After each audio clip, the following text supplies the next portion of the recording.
The Additel 680A gauge is better than its predecessor, the 680W, in almost every way, but there is one feature that my customer today ran into that is not on the 680A, the new model, that was on the old one, and that is the ability to have the gauge auto start recording at power up.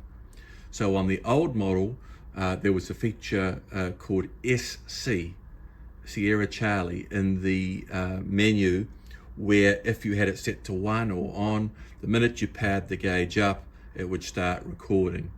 That feature does not exist on the new model.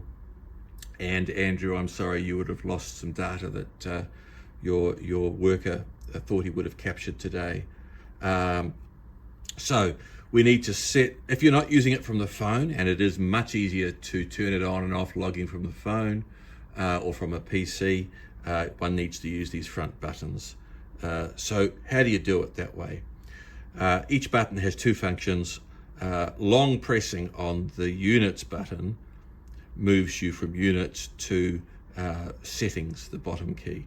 So if you press it, short press it, we can swap between units of measure.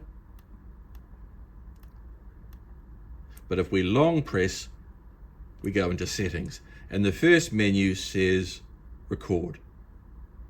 So we enter on that by pressing the far right button.